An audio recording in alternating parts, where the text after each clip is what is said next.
What's up, ladies and gentlemen? This is Griever back here, bringing you guys the latest behind-the-bar reviews for Shuumatsu no Valkyrie, also known as Record of Ragnarok, Chapter 26.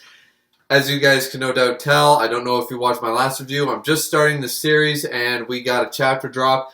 Of course, there is no English translation as of yet, volume English translations officially, so for right now I'm just featuring the Spartacus Complete Series box set. Because I think gladiatorial fights and, well, Valkyrie itself is basically gladiatorial fights. I think it's enough of a thing. So this is my feature while we do these reviews. Now, Chapter 26. For those of you who don't realize, I like Jack the Ripper, though my theory about his backstory was wrong. And of course, I stand, to use a young man's terms, I stand Heracles. I stand, my childhood, the original hero of the Greeks, that kind of idea, right? And this chapter, I've already read both chapters. Apparently we got a double chapter drop. Now, the next review will be a few days from now for chapter 27, but this one, so I read both. But then when I jumped back and stuff, I was like, okay, I'm going to read chapter 26 on its own again and then stop and try, that kind of thing. And, I stand Heracles, but this chapter was actually, information-wise, which I like because these are usually longer chapters, was relatively short. What we get at the beginning of the chapter is, of course, the epic moment at the end. Just because I'm a fan, like as I said, I'm a fan of Heracles, and I think that he will either win or they'll come to a draw and they'll die after the match or something like that. It's not going to be a straight-up W for Jack, if at all, but I am unsure of the direction that they're going to take this. But after he gets his arm sliced off, basically the first 10 pages of this chapter is everybody reacting to that. That's what it is. It's everyone being like nobody can believe it. Now I got to give credit here to one on my Discord. Go join the Discord. We have a lot of Valkyrie fanboys in the Discord. Link will be in the box below. Chubb, and currently named Chubb for Jack because he believes that, of course, Jack will take that W. And we've been fighting about this since the fight started. Who do you stand? I'm standing Heracles. He's standing Jack the Ripper. A lot of the fan base is standing Jack the Ripper on this one. But here's the thing. The gloves. That's the next part of the chapter. Really, this chapter can be summed up in 3 parts. You have everyone's reaction to the arm being sliced off, Heracles figuring out and the explanation of what Jack's Voland actually is, and meeting the 7th Valkyrie sister, Holok. There's some, dots, whatever you call them, above her name, so I'm unsure how it's supposed to be pronounced. That, of course, means an accent. You're supposed to put a certain spin on the O or something like that, but I don't know what the 3 dots mean, so Holok, or Holok. Sure. That's what I'm going to call her for right now. Hello. Whatever. Doesn't matter. The 7th Valkyrie sister. That's how this chapter is basically split up. And as I said, Chubb on my Discord has been saying his theory. Now, my theory was, I agreed with his, but I also said that Jack's Voland could be the entirety of the city of London, which I said would be an unfair advantage considering, it's an entire city from what we've seen so far. Had someone like Adam had that capability, like that Voland, then maybe things would have been different, that kind of idea, right? Then he brought up the gloves. The gloves of Jack. So everything he touches turns into a Voland. I'm like, okay. Now, I originally brought up that this would be broken, and spoiler alert, that's the case. It is the gloves. So, shout out to Chubb. He got it right. Once I heard his theory, I was more a 70-30 on that one. So, I agreed with it, but he's the one who came up with it. So, all credit to him. Yeah, the gloves. Yeah, that's kind of cheap. Not gonna lie, that's a little cheap. If you guys haven't heard me, I think I talked about this either in a live stream or in the last review. If the gloves are the case, and they are the case, then it's fair as long as he's touching the object. But as he demonstrates in this chapter, when he grabs a pebble, bang, boom, it's got the strength. Like, there is one contingency that we'll get to, but it's just like it turns into a mighty weapon, and soon, boom, becomes basically a bullet that creates, turns brick into a crater, as though Goku punched it sort of idea. And I'm like, okay. To me, as we saw with all his throwing knives and the amount of knives he could throw all at once, it seems entirely unfair compared, only based on comparison of what we have seen thus far. And due to the fact that Heracles, unlike the other gods we've seen up to this point, is handicapped with his own godly abilities. So, yeah, but I'm still going on that. Now, the contingency is that the gloves, they acted as Voland. He was lying. This was all a bluff just to get that one attack in. But now that Heracles knows, I'm betting that's the thing. See, Jack might have severed Heracles' arm, and we don't know if one of the labors could possibly resurrect that arm or bring it back or whatever, reattach it. But, Kisuke or Harabonkai up in here or something. However, Jack's, all the buildup was for this bluff, but now that they know as Ares gets pissed and yells at him like, damned coward and stuff, right? The thing is that now Heracles knows. He knows what's going to happen. So, old Herc knows what the Voland is now. So now he's not going to take any chances. Yeah, he's handicapped by giving an army. He was already handicapped by using the labors. Now what does Jack have? Sure, the entire city can become the Voland, but, Jack still needs to touch it. This is where the brokenness comes into play. Is that everything he touches, I would be fine with. But when it leaves his hand, in my mind, to make it a fair ability, it would no longer become a Voland. So he picks up this glass. As far as I'm concerned, the ice, the alcohol, and the glass, everything here is my Voland. Now it's back to a regular glass. I got, with my other hand, without gloved, I could grab this, smash a god in the face, and it would do nothing. But I would grab it with this hand, let's say it's gloved, and smash them in the face, and it does damage because it's a Voland. That, to me, would be a fair version. This is just a little, it's a little overpowered, once again, compared to the 3 Volands we've seen up to this point. We had a spear, we had brass knuckles, and we had a sword that when broken became 2 swords. That was actually the most impressive one. A sword that when broken became, Nitoro style, whatever, 2 sword style.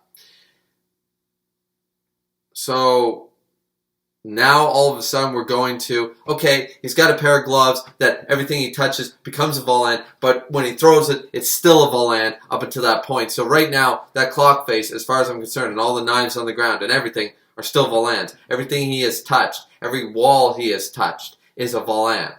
That leads me to believe something. If he touched his own face and then headbutted Heracles, is his body now, is his entire body a Voland? See, this is where I draw the line. This is where I have a bit of a problem. And also, it seems like the gloves themselves, they transform objects or things into Volands, but are they themselves actually a Voland?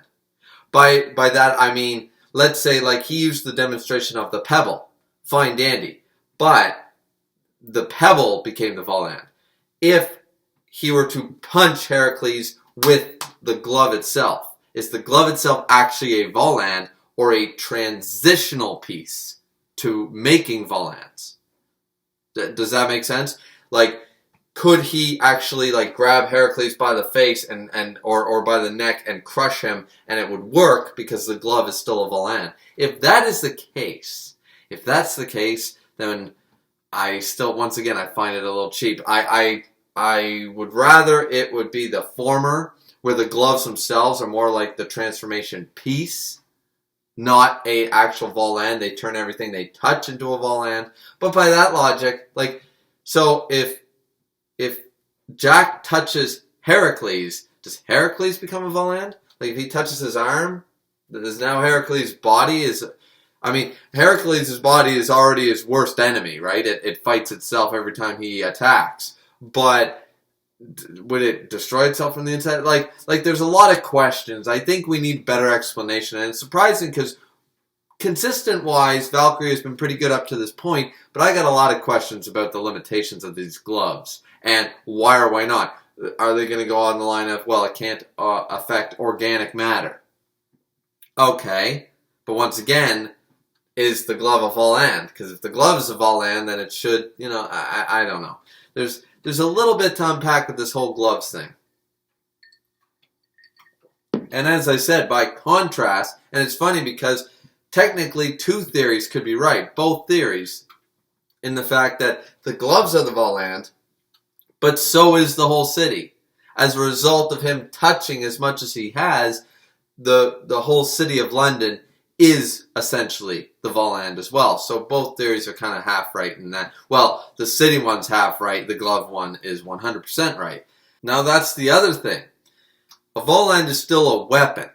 So part of it being a weapon is the fact that, I used the example of smashing this glass in Heracles' face, if I had the glove, right?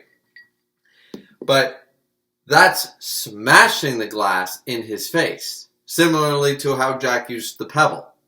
If I were to pick up this glass and I was Heracles and it was a Voland, it ain't kryptonite. This is not going to hurt me by holding a Voland. It's not a kryptonite. It's not a poison to the gods.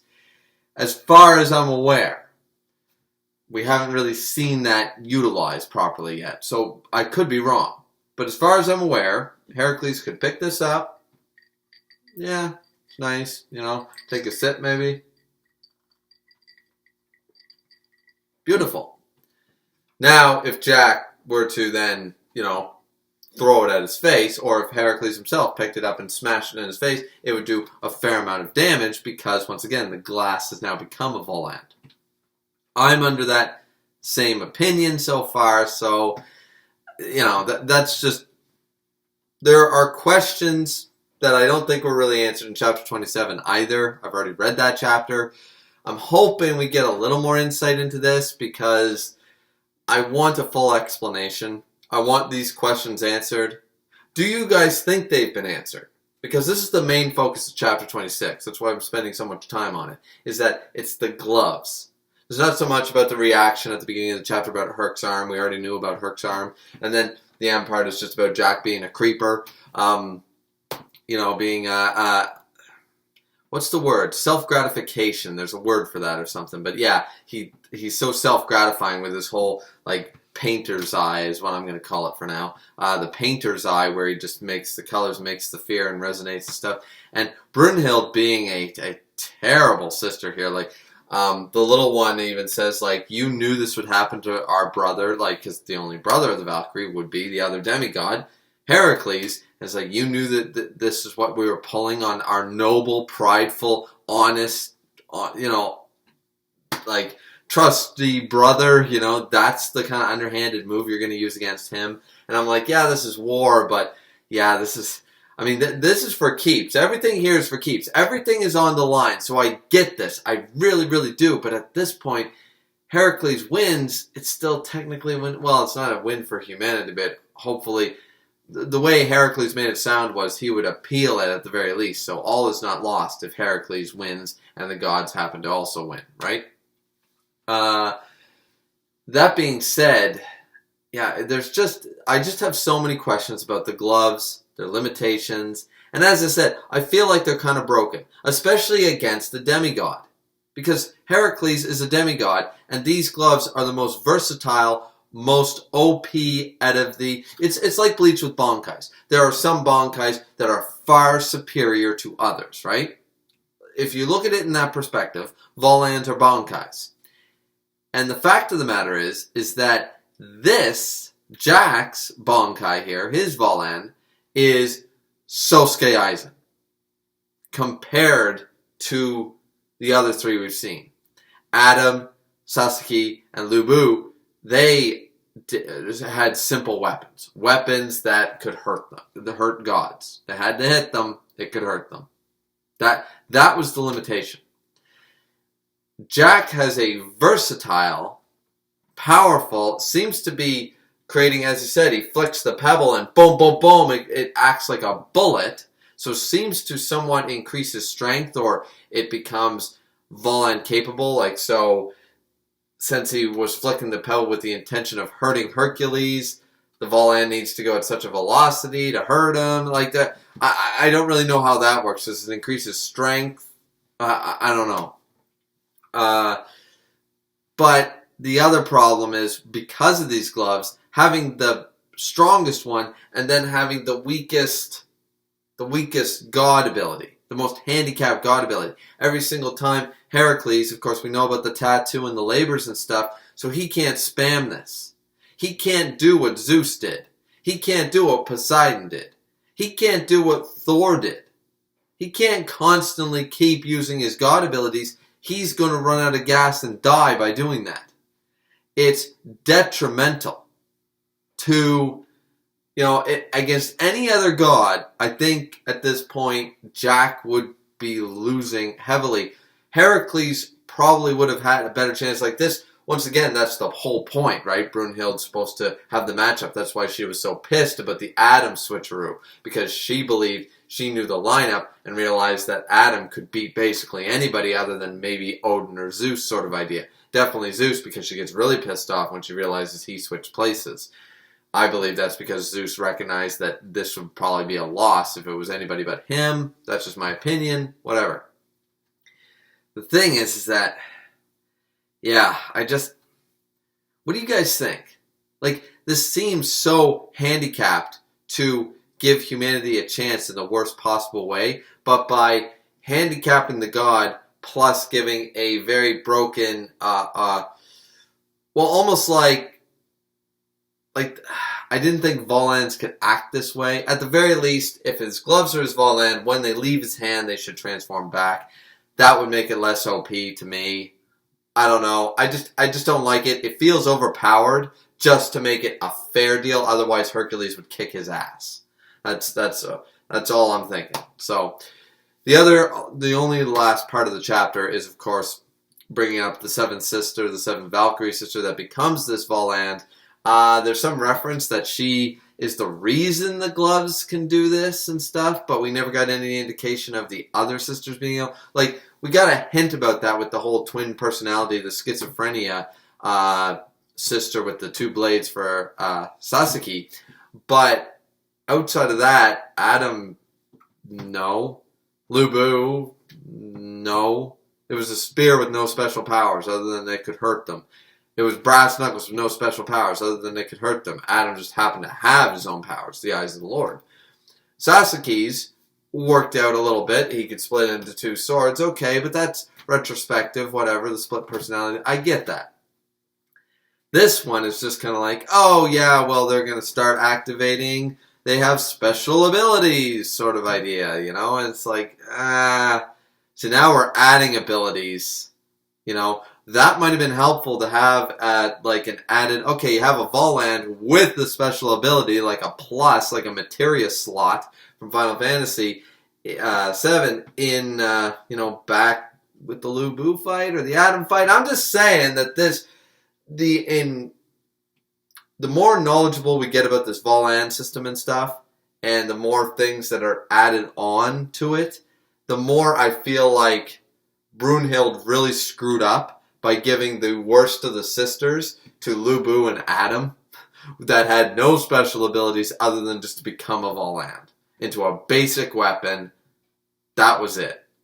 Sasuke's was teetering, but it was still within the realm. This just seems like a little bit out of left field. That's all I'm saying. Love Valkyrie, but something about this is just not sitting properly with me. As I said, Jack basically shows up, pretends to be a gentleman and stuff, and she's like, no, I'm not going with that serial killer. I refuse, even for you, sister. This is a ridiculous sort of idea. I'm into cute things, blah, blah, blah. And he's like, two hearts need to resonate to create a Volan. Like, I would never resonate with that guy. And Jack basically grabs her by the throat, picks her up, and creates the fear. And this is implying that Jack himself, his own color, would be filled with fear. You know, because it said the hearts need to resonate. Now, she's crying out for her sister. She's like, don't let him do this to me, blah, blah, blah. He forcibly creates her into a weapon.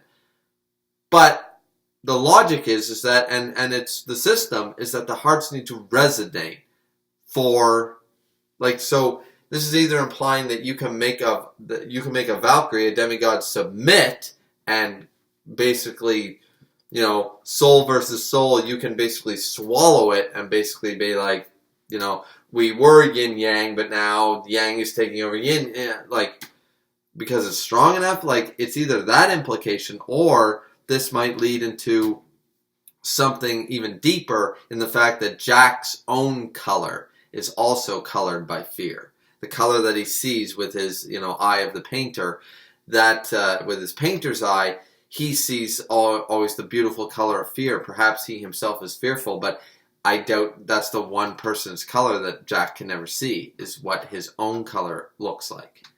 And his own color might be the most fearful person in the world or something. They might twist that around the story. I would kind of like that. You know, it would be a little bit of a deeper meaning, and why is he so scared of himself? They could go deep into that sort of idea. And we've been doing that with all these backstories of all these characters, and especially with Jack. We've been delving deep into the psychology of what's right, what's wrong, what makes people basically have one bad day, as the Joker would say from Batman. There's a lot here to uncover.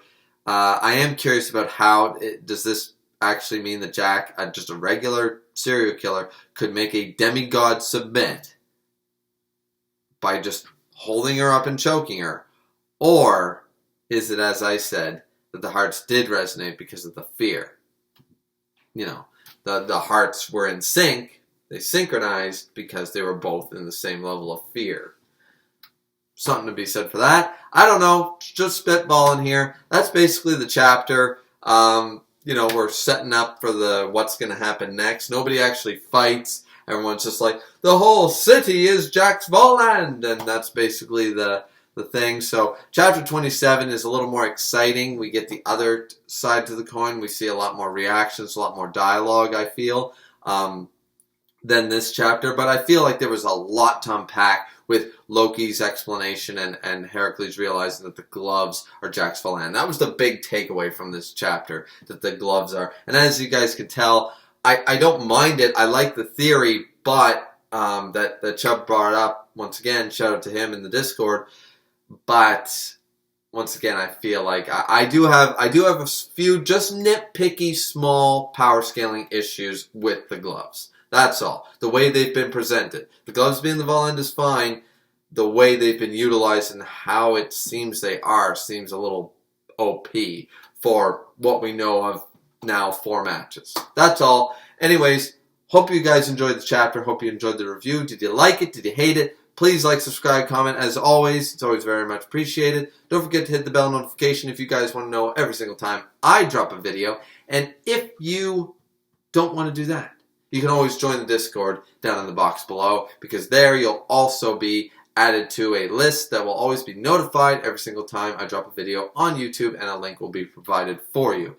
That being said, either way, whatever you want to do, drink responsibly as always. This has been your Valkyrie chapter, Behind the Bar Reviews, with your host Griever for chapter 26. Had a great time. Hope to see everybody again. Chapter 27 will be out hopefully this weekend. If not, probably early next week. There's some other videos that I have to get out and stuff, just scheduling wise, but I'll be doing chapter 27 very, very soon, and we'll get both reviews out. So hope chapter 27 and 28 are just as good. I already read 27, but 28 I'm really hoping for some great action. So we'll see you back here next time, ladies and gentlemen.